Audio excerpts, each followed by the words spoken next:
Hi, welcome to Justin's Morning Coffee. All right, so what I want to do today is I want to take a step back and I want to give a 30,000 foot view of what I'm calling the ultimate story map. Now, I'm going to link below the lectures that I've been doing on Christopher Booker's 7 Basic Plots. I've been plotting them out on the two mountain system, which is kind of conceptualized by Carl Jung, the mountain of success and the mountain of legacy. But that's only actually one component of my comprehensive theory of story, or my story map. So I want to take a step back and take a look at what the other components are. What I've been talking about with all of this is just the first one, which is plot. I want to make the point for you today. I want to basically try to convince you that narrative or story really has four parts: plot, character, atmosphere, and viewpoint. And real quick, that's basically what happens on the timeline, the order of events, who is in the story, where the story takes place, and who is the storyteller. From what point of view is the story told? And I think that just as much time and energy that we've been putting in to the 7 basic plots, each of these others warrant just as much time and study and energy, because I think it's that fruitful. So I'm gonna basically go over my theory of what these four are, and give you a little bit of a roadmap to where I'm going in this comprehensive study of story that I've been doing. I do hope someday that it will be a master's level class and a book, but this is basically how I'm how I'm conceptualizing the whole thing. Okay, so the different origins for these things, I just chose Christopher Booker and the 7 basic plots because I thought that was a good starting point. It's sort of my theory that that stories get refined and refined and refined over the years, and they get better and better and better the more you retell it. The parts that don't really work, that don't really tap into that mystical quality, that whatever it is that we need from story, are the ones that fade away and get forgotten. And the ones that get perpetuated and retold and retold and retold get refined in that retelling until they get very, very latent and potent with meaning. And so starting with the 7 basic plots, let me go back to this, starting with the 7 basic plots, using a little bit of the theory of Carl Jung, which of course his students were Joseph Campbell and Eric Neumann, and that influenced Hollywood. And so all the movies that you see today are kind of really steeped in and based upon this tradition here of the 7 basic plots. Carl Jung himself was the son of a minister, and so he was steeped in the Christian tradition. And so it comes from the Western, you could say the Judeo-Christian Western tradition. It's all kind of this big river and stream that has come down. And then when you go to the movie theater, or when you go to watch a TV show, or when you read a book in our culture today, it's all kind of like downstream from that. So following these is like my attempt to kind of go upstream and to really kind of look at what stories do for us, why they are the way they are, and what the repeating patterns are that we do find meaningful. Because, like I said, the ones that didn't fit those patterns were the ones that sort of fell away and we forgot, and they weren't very helpful or meaningful to us. But now I think that it's time. I'm going to finish up those lectures on the 7 basic plots, but I think it's time to now start looking at those other components, which would be character and atmosphere and viewpoint. So this is what we've looked at so far. The 7 basic plots. I've started with Christopher Booker. I've gone beyond Christopher Booker in a lot of ways, taking the best of what I think he's done in laying out these 7 plots and trying to go even deeper myself, and then plotting them out on the 2 mountain system, the mountain of success and the mountain of legacy. So it has to do, as you can see here, with the flow of time. Plot really is an exploration of how time moves forward and how it kind of repeats. You've probably heard the idea that history does not repeat itself, but it does rhyme, something like that. And there's this idea that our lives have these cyclical patterns, kind of like you've got spring, summer, winter, fall, spring again, and then you've got generations coming and going, young, adolescence, midlife, middle-aged, old. You've got your mother, maiden mother matriarch cycle of the feminine life cycle, and you've got your warrior, lover, patriarch side of maybe the masculine, whatever words you want to use. These different sort of ways of how these plots are kind of repeating these patterns, and so my sense was, let's look at these and see how they kind of plot out on a life cycle. And I do think that the Mountain of Success and Legacy is a very good way of thinking about it in terms of the first half of life questions and the second half of life questions, the notion of taking in at first and then breathing out in the end. And what is the difference between the pursuits of the first half of life and the pursuits of the second half of life? Now, recently I was reading a commentary on the work of Carl Jung, and I came across this little historical tidbit, which was that according to Carl Jung, Freud never made it off of the first mountain, the Mountain of Success, that Freud was primarily preoccupied with first half of life questions, which has to do with success, money, and power. First half of life questions. You're trying to find who you are. You're trying to gather in wealth. You're trying to learn success and competency, and you're learning how to be a proper ruler. These are all the things that I've talked about in these first half stories, these archetypal stories that take place during the first half of life or on that first mountain. But Carl Jung actually had older clients than Freud, and a lot of them were post-midlife crisis patients. And what he noticed was that their concerns began to shift. The other thing that he noticed was this universal pattern of death and resurrection.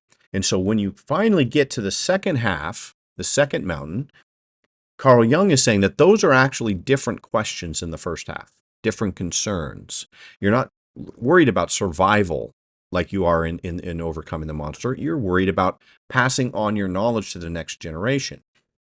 And in a way, I don't know. I mean, the really profound part about it is that he discovered this pattern of death and resurrection, that oftentimes after the king gets to the top of that first mountain, then a real or symbolic death needs to happen in order for them to sort of be birthed into that second half, onto that second mountain. And I do think that that's fundamentally what the quest story is about bridging the gap between that first mountain and the second mountain. And then the rebirth story is really, you could say, the spiritual component, the spiritual concerns that you have in life that become the primary focus of that second mountain. Now, it's not that you can't have spiritual concerns over here. And it's not like you can't have a rags to riches that happens to an older person, But these patterns are kind of more, you sit back and you squint a little bit and you kind of look for general things that are happening. And that's sort of what I'm seeing, is that oftentimes they'll sort of just click in to these different repeating patterns. And so Carl Jung said, Freud never got off the first mountain, but I'm now, and of course in his second half of life, going to focus now on the second mountain questions and what is the essence of this notion of a death and a rebirth that you see over and over and over and over and over. So this is one thing that you're going to notice I started lecturing on a little bit with the Groundhog Day, but in Dostoevsky, in Tolstoy, in all of these different stories, you're going to see Dickens with Ebenezer Scrooge characters, this sense of dying to the things on this first mountain in order to be rebirthed into the second mountain. So there's this shifting that happens. Rather than gathering in the wealth, as in the case of Ebenezer Scrooge, you're now giving the wealth away. Rather than taking in, you're giving it back. So there's a real kind of inversion or shift that happens as you make this transition. So I think that's a relatively new way of looking at it. I don't think. I mean, part of the reason why I embarked on this whole thing was because I was somewhat frustrated with the writing instructions, the screenwriting instructions that I was getting coming out of the books and instruction that you get from Hollywood. Most of the good writers, it seems to me, were intuitively tapping into some of these universal things. But it wasn't enough for me. It wasn't spelled out enough. I still had more questions, So I think this notion of archetypal plots and different phases within your life path and the life cycle and these repeating sort of fractal patterns is a new way of thinking about it. And in a way, this is all just a big experiment to see if it produces what I think it should produce, which is better stories, more meaningful stories, more impactful stories, more healing stories. So that's my goal with all of this. Okay, so we have been looking at plot so far. Now, character. You can sort of see where I'm going. It's a very similar idea. The idea of universal stock characters or archetypal characters, prototypical characters, very similar to the idea of the universal plot or a set of repeating plots. Okay, so let's take a look at this. I'm cutting off the word here a little bit, but that's okay. So what you'll notice is that you're going to find, fairy godmother figures over and over and over. You're going to find the good version of the female from the previous generation and the bad version of the female from the previous generation.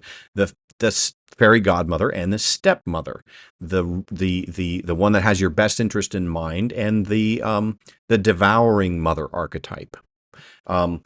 If you watch Lord of the Rings and you look at Gandalf, and then you watch Harry Potter and you look at Dumbledore, and you're like, okay, a bearded old man, wizard who does magic, who's a mentor figure to the protagonist. Of course, you're going to see that all over the place. The idea of the animus, or anima, I guess it is, which is the anima is the feminine version of the male psyche, and the animus is the male version in the feminine psyche. This is another concept from Carl Jung. But look at this in High Noon. Like if you go back and watch my lecture on High Noon, you'll notice the symbolism here that you're getting the dark clothes and the white dress and the black dress. So you're two halves of the sub-personalities within the protagonist. Or you could look at something in Groundhog Day, where you've got Rita, who really is the Beatrice figure. She represents the feminine ideal, which is the notion of the muse, or this feminine principle that's not out there in the world so much as it's in the head, in the psyche of the male protagonist, which draws them out of their lower self and into a higher self. So Beatrice in Dante and Rita in Groundhog Day, that's a universal character. Now the question is, where do these character prototypes come from? There is a book by a depth psychologist named Clarissa Pinkola Estes, which is called Women Who Run with the Wolves. And she noticed that all of her, or a good number at least, of her female clients had a figure in their dreams that was the same figure. And she called it the shadow man, or the dark man archetype, which is the best way to kind of describe it is the murderer in all of the Scream franchises, the guy with the Scream mask and the knife, showing up in dream after dream after dream after dream in all of these different women. So that's the shadow version of the animus, the masculine, the shadow masculine within the feminine psyche. So there's something going on here. Now, of course, I'm just starting on this journey, just like I was starting with the 7 basic plots a year ago, in trying to now untangle and kind of give us a nice map, a nice good sort of list or set of some of these stock characters that show up. Another reason why it's good to know if your piece that you're working on, for example, or if you want to just be able to interact with something that you see, if it's primarily plot driven, meaning that the characters are there but they're not the thing that's driving it forward, or if it's character driven, where the plot really doesn't matter that much. A good example would be situation comedies. So if you look at Homer Simpson never changes, situation after situation after situation, all kinds of different plots, but that's not really what's important about the show. It's the figure of Homer Simpson, that archetypal, the fool character. The same character is in The Office in the figure of Michael Scott.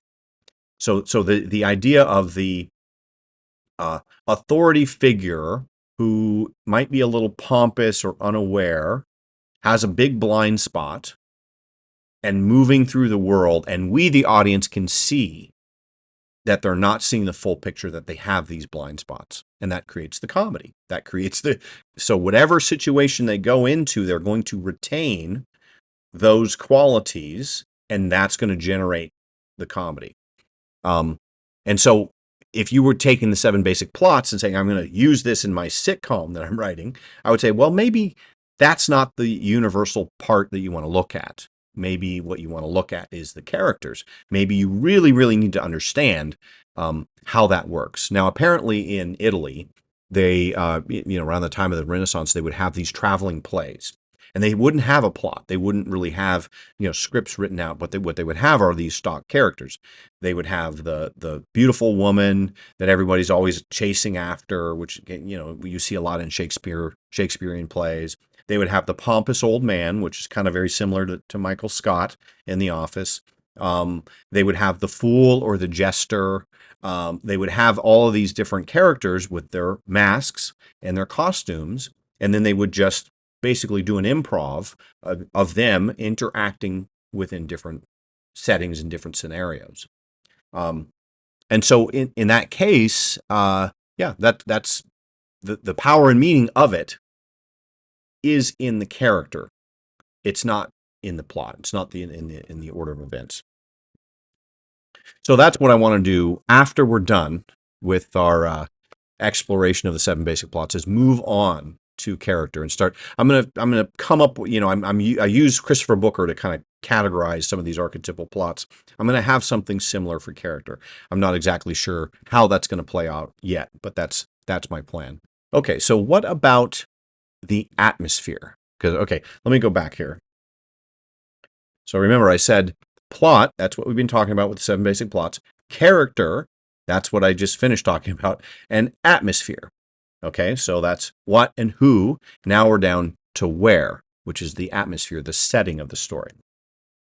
All right, so the one thing I want to say here is that the atmosphere is not, or the setting, you might say, is not as trivial as you might think. It's not just, are they indoors or are they outdoors? Are they at the beach or are they at the forest? Some kind of a physical background in which it takes place, a time period. Is it a period piece or is it a modern piece? Those are all kind of window dressing issues. What I want to make the case to you today is that the atmosphere is actually just as archetypal and just as meaningful and just as symbolic as our plots that we've been looking at and the characters that we're going to look at as well. So what do I mean by this? Now I've done one lecture on this idea, but I think it's worth reiterating. You can think of the world of story as having a landscape, and each place within that landscape has symbolic, spiritual resonances.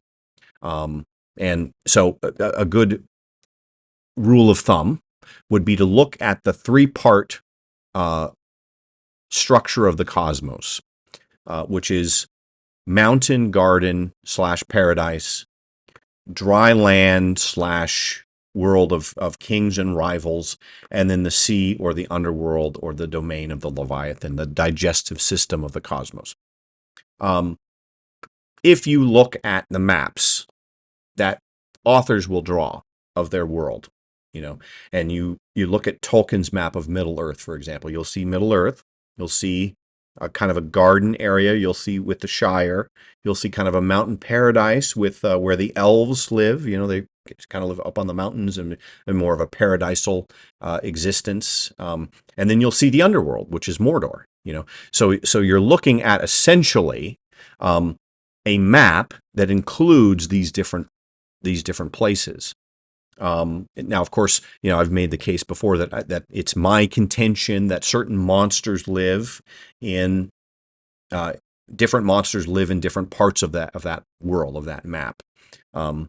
So you're going to see some kind of a symbolic representation of what it is that's going on in these different places. Okay, so now there's also a fractal component. It's a little interesting to try to explain this in terms of the human body as well, which is represented not only in story but also in architecture and in the way that we speak, which is head, heart, and gut. You'll notice this in Star Trek. You'll notice it in Lord of the Rings. You're going to find your elves, your men, and your dwarves. J.R.R. Tolkien is so, like, he's got light and dark versions of both, let's say. Just the same as I was talking about. Someone like Frank Herbert in Dune is going to have all of these character archetypes, good and bad, represented. The good mother and the bad mother, just like I was saying with the fairy godmother and the stepmother, the good father figure, the bad father figure. Well, in Tolkien, he's got, basically the good version of the higher beings, like the elves, and then the corrupted version of those higher beings, in the Nazgul. And then the good version of the middle beings, like the humans, and then the bad version of those in the orcs, and then the good version of the lower beings, like the dwarves, and then the bad version, like the goblins, And so there's this. Things are all starting to fit together in terms of the not only the characters and different roles that they're playing, but the places that they inhabit as well. And so I think that this is also a very worthwhile thing. Now, it even survives in our language. So think of it when you say, I had an idea. What do you do? What do you do with your hands? What do you yes, I had an idea. You're pointing to your head, So you're talking about this part of reality. If the human is a microcosm for the cosmos has a head, a heart, and a gut, just like you have a head, a heart, and a gut. And then you can say in literature and stories, there's a head, a heart, and a gut, and they can be represented by characters, but they can also be represented by places. And so this is why I think the atmosphere sometimes can be just as meaningful as all of those other components. And if you are a filmmaker like someone like Terrence Malick, you might say, okay, there's almost no plot, and really even the characters are pulled back a little bit, and the atmosphere is going to start to manifest itself a little bit more prominently. Think of the Thin Red Line, and you've got what? You've got your paradisal visions. At the beginning of the Thin Red Line, he's rowing his boat through the beautiful, island paradise. Okay, and then where does he go? Where does he wind up? He goes to war. He goes to hell. And then he's got this middle land of in between those two places. So this is something that's going on all the time. So garden paradise, dry land, and sea underworld, and head, heart, gut. becomes another part. I'm going to give you one more example of this. If you go back and watch my lecture on Chinatown, you're going to notice that the screenwriter essentially wanted to do 3 movies. And the first one has to do with water, which was Chinatown. The second one was going to have to do with land. And the third one was going to have to do with air. So, excuse me. He only wound up making the first one, but he wanted to do 3. It's very interesting that he wanted to do 3 and that they would correspond to these different locations. So in Chinatown, how do we know that we're dealing with the sea/underworld? I'm going to show you a clip. I've shown this before if you watch my lecture on Chinatown, but I'm going to show you just a little bit of a clip from Robert McKee here, where he talks about what he calls an image system. An image system is when a screenwriter will take some symbolic element and put it into the screenplay, and it'll have it show up over and over to represent something within the screenplay. And what is it? What is it? One of the primary things that Robert Townsend puts into Chinatown is water. So let's take a look at that. And like any fine novel or play, a film becomes poetic by incorporating into itself an image system.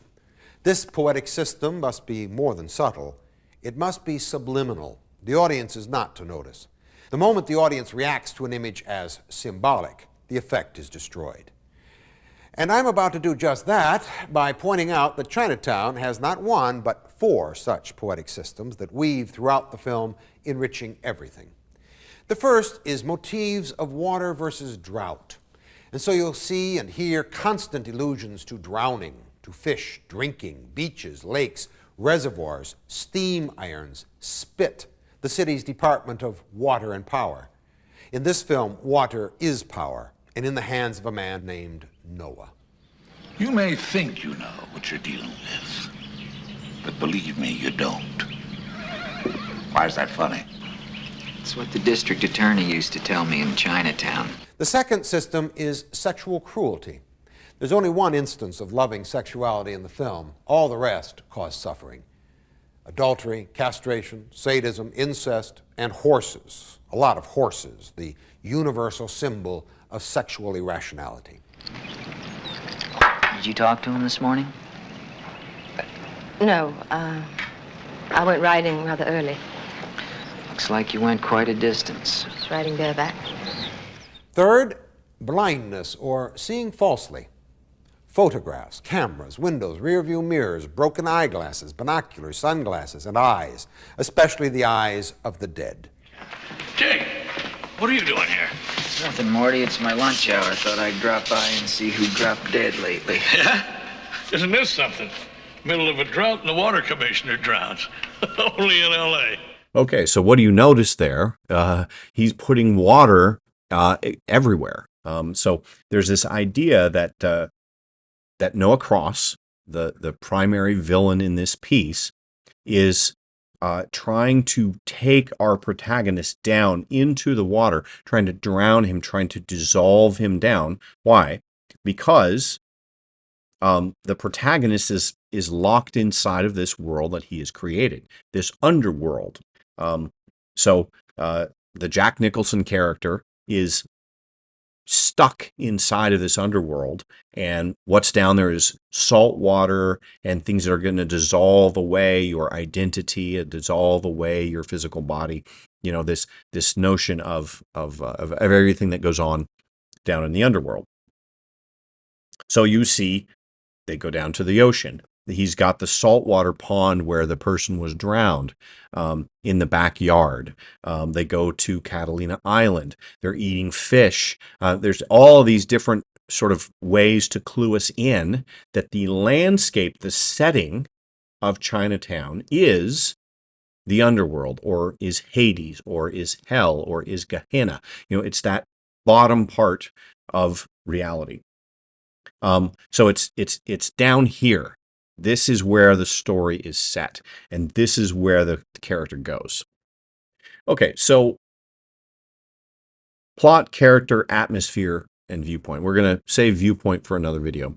But like I said, you know, I really do think that it is worthwhile digging into these concepts and really trying to understand what's going on symbolically, metaphorically, with each one so that you can really understand why it's there. Why do people go to the underworld in these stories?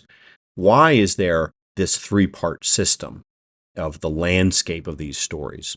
If you're writing a story, you might say, okay, here I am. I'm gonna write one of these. I'm gonna use the template loosely, the kind of like you would if you were doing a jazz song or a blues song. I'm going to use that kind of aesthetic to create a rags to riches story.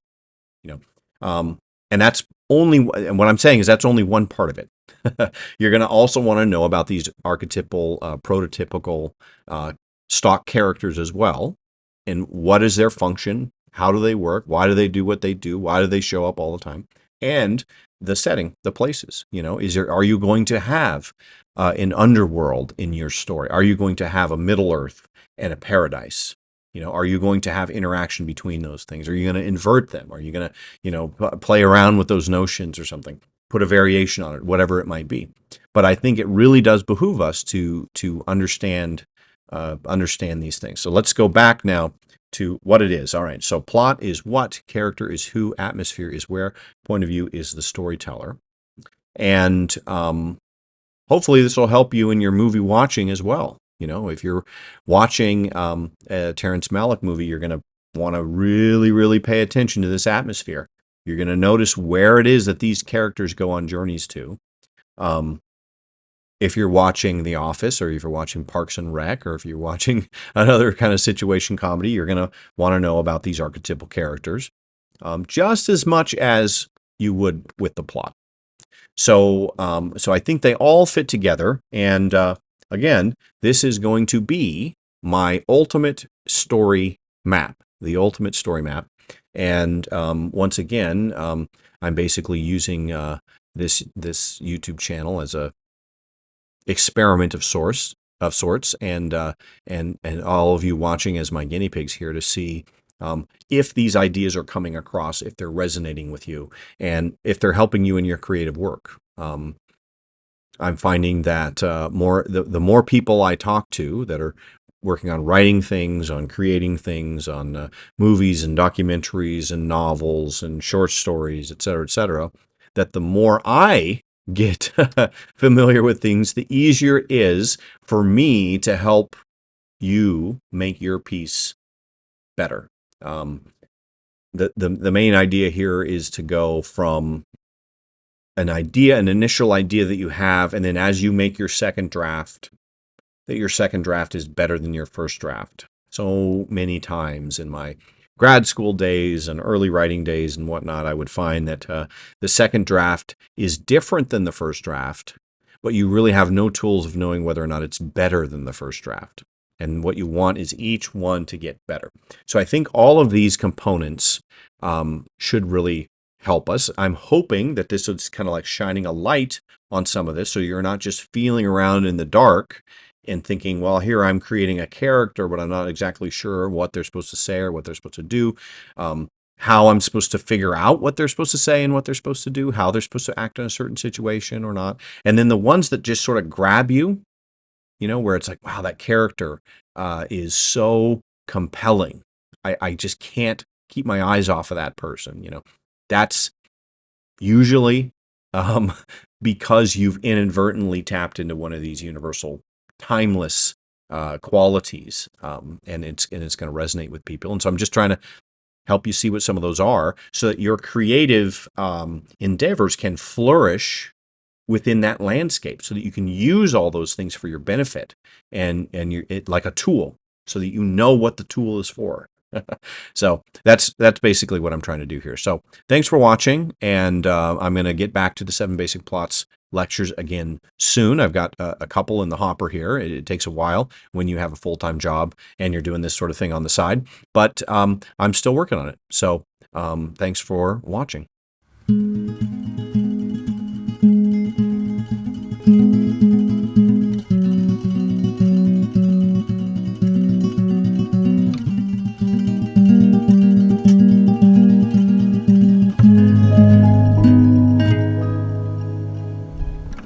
you.